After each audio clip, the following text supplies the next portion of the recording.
Hi guys, welcome to OTT Womania. मेरे दिन की शुरुआत कुछ ऐसे हुई ब्लड देते हुए। इंजेक्शन से आई थिंक सभी को डर लगता है, चाहे आप किसी भी एज के हों। कुछ बेसिक टेस्ट थे, उसके लिए हम सुबह सुबह ही टेस्ट करवा लेते हैं। ज़्यादातर टेस्ट एम्प्टी स्टमक ही करवाना बेटर होता है।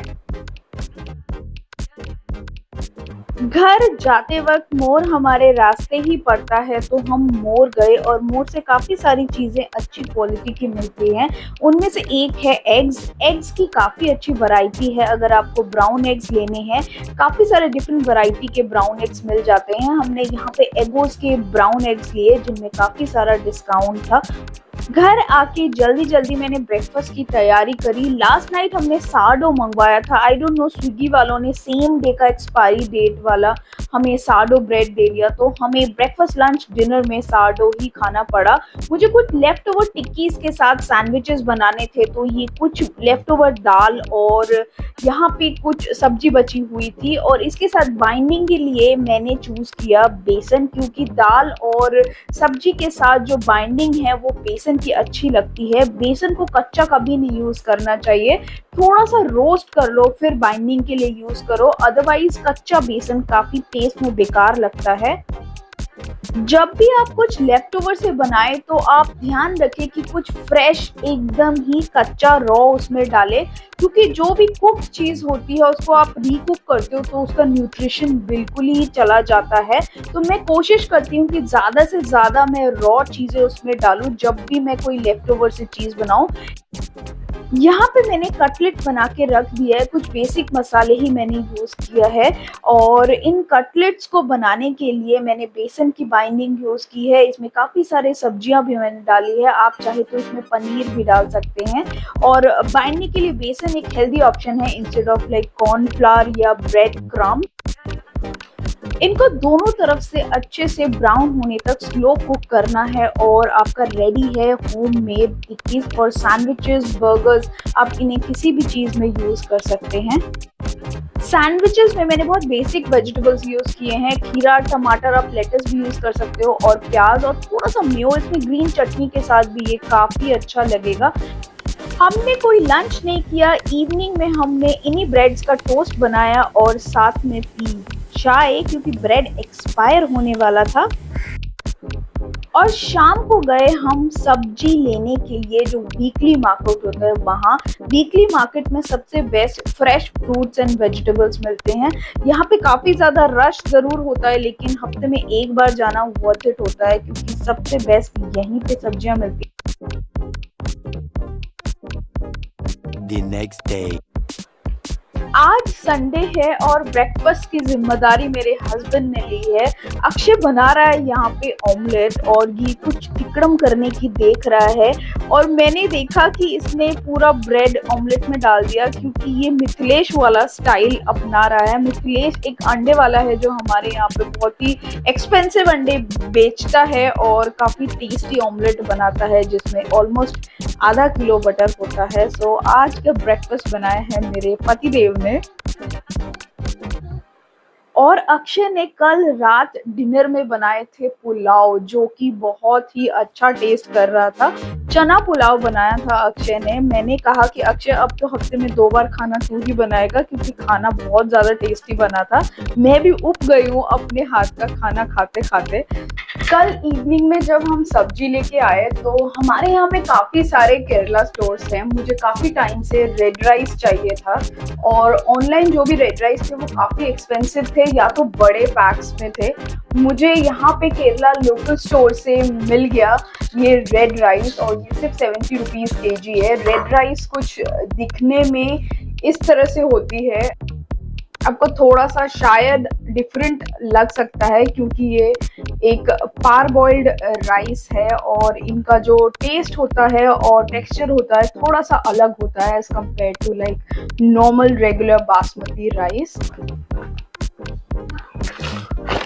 मिंत्रा से काफ़ी सारा सामान मैंने मंगवाया है, और ये काफ़ी सारा स्किन केयर और 1-2 लाइक क्लोथिंग आइटम्स है। अक्षय वहाँ पे दूसरे रूम में टीवी देख रहा है, हम देख रहे हैं हॉटस्टार में द स्ट्रेंजर्स। सारा जो मेकअप और स्किन केयर है वो मैंने मिंत्रा से मंगवाया है, क्योंकि मिंत्रा में बेटर डील्स थी इस बार। सो मेरा मेकअप का हॉल ऑलरेडी आ गया है। ये कुछ स्किन केयर मैंने मंगवाया। Festive season is around the corner, अभी 10-15 दिन है, और अगर आपके स्किन में आपको चाहिए कुछ इम्प्रूवमेंट तो अच्छी स्किन केयर की बहुत ज़रूरत होती है। बहुत जल्द मैं ये स्किन केयर वीडियो डालने वाली हूँ, तो खोल के देखते हैं कि क्या है। कुछ चीज़ें ऑनलाइन कभी नहीं मंगवाना चाहिए, उनमें से एक है ये कटर। ये कटर सिर्फ 20 रुपए का है। जब मैं ऑनलाइन चेक कर रही थी इसकी प्राइजेस कुछ 110-120 रुपए थी, और ये मैंने लोकल स्टेशनरी स्टोर से लिया है सिर्फ 20 रुपए में।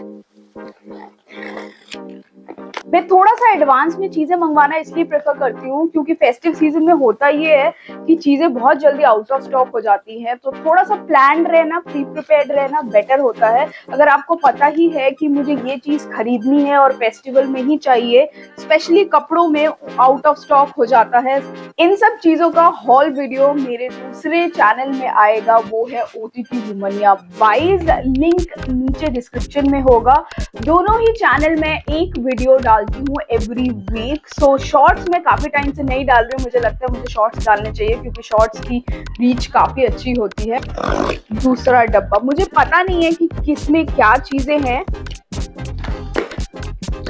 और ये जो ब्लेड होता है काफी ज्यादा शार्प होता है, तो इसको थोड़ा सा संभाल के जरूर यूज करना। मैं इन कार्डबोर्ड्स को भी रिसाइकल करती हूँ, और मेरे घर के आसपास ही एक बड़ा कबाड़ी वाला है, तो मैं जब भी हफ्ते भर का कार्डबोर्ड काफी सारा इकट्ठा हो जाता है तो मैं उसे देती हूँ। 10-20 रुपए से मुझे कुछ फर्क नहीं पड़ता, but it's a kind of recycle. मैं कूड़े में रख दूंगी, ये गीला वीला हो जाएगा तो वो रिसाइकल नहीं होता। मेरे लिए एक पर्पस है, थोड़ा सा कॉन्ट्रीब्यूशन। वो ये हिलरी रोडा का मेरा जो हेयर स्प्रे है वो खराब हो गया था, एक्सपायर हो गया था, क्योंकि मैं यूज नहीं करती हूँ। ये हिलरी रोडा का एक बड़ा सा बॉटल आया है हेयर स्प्रे का।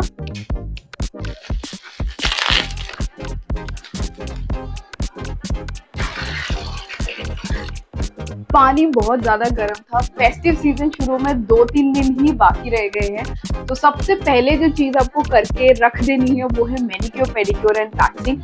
बाकी सब तो आप बाद में भी कर सकते हो, क्लीनअप वगैरह भी 2-3 दिन पहले ही शुरू कर सकते हो, बट ये सारी चीजें ना लोग, ये जो मैनिक्योर और पेडिक्योर है, लोगों को लगता है कि ये बिल्कुल ही बेकार की चीजें करने की जरूरत नहीं है, बट आपके नेल्स और हाथ पैर अच्छे से ग्रूम्ड होंगे, क्लीन होंगे तो ज्यादा देखने में अच्छा लगता है। एक अच्छा नेल पॉलिश से भी ज्यादा अच्छा लगता है जब आपके नेल्स अच्छे से कटे हो, बफ हो। वैसे तो मैं बेसिक अपना स्किन का और फेस का ध्यान रखती हूँ, लेकिन मैनिक्योर पेडिक्योर में हो सकता है 15 दिन में या 20 दिन में एक बार करती हूँ। और मैं एप्सम सॉल्ट जरूर डालती हूँ। एप्सम सॉल्ट में अगर आप अपने फीस को सोक करके रखो तो इट ऑल्सो अंदर से बॉडी से जो आपके टॉक्सिन्स होते हैं वो भी रिमूव करते हैं। तो इस बार मैं फर्स्ट टाइम यूज कर रही हूँ ये जोवस का मैनिक्योर पेडिक्योर किट। इससे पहले मैं VLCC का किट यूज करती थी। ये 4 स्टेप का जोवस का एक किट आता है जिसमें आप हाथ और पैर दोनों को क्लीन कर सकते हो।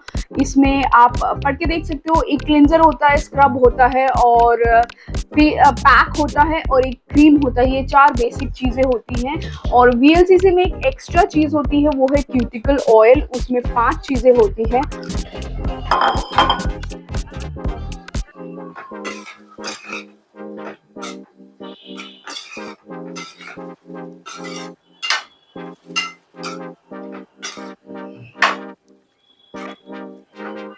लंच में मैंने बनाया है पास्ता। ब्रेकफास्ट अक्षय ने बनाया था। और पास्ता हमेशा ही हेल्दी नहीं होता क्योंकि इसमें बहुत अलग अलग तरह के सॉसेस पड़ते हैं। पास्ता को हेल्दी बनाने का एक ही तरीका है कि आप उसमें बहुत सारे वेजिटेबल्स डाल दो, इनफैक्ट डबल वेजिटेबल डालो जितना आप पास्ता ले रहे हो। तो इसमें मैंने red capsicum, mushroom, yellow capsicum, broccoli, उसको थोड़ा सा ब्लांच कर लिया है, मशरूम्स डाले हैं, प्याज डाला है। मैं टमाटर नहीं डालती क्योंकि बहुत सारा ऑलरेडी सॉसेस वगैरह पड़े होते हैं। फ्रोजन कॉर्न भी डाला है, आप बेबी कॉर्न्स भी डाल सकते हो। आप चाहो तो पास्ता बेशक इतना सा ले लो लेकिन सब्जी इतनी सारी ले लो क्योंकि कुक होने के बाद वैसे ही पास्ता काफी ज्यादा बढ़ जाता है। तो आप जितना ज़्यादा वेजिटेबल लोगे उतनी हेल्दी आपकी पास्ता हो जाएगी। देखने में तो बहुत ही यम्मी लग रहा है। मैंने कितने सारे वेजिटेबल्स अभी दिखाए आप लोगों को। अब देखो कुक होने के बाद इसमें हार्डली कोई वेजिटेबल नज़र आ रहा है, क्योंकि पास्ता वैसे ही इतना सारा डबल हो जाता है।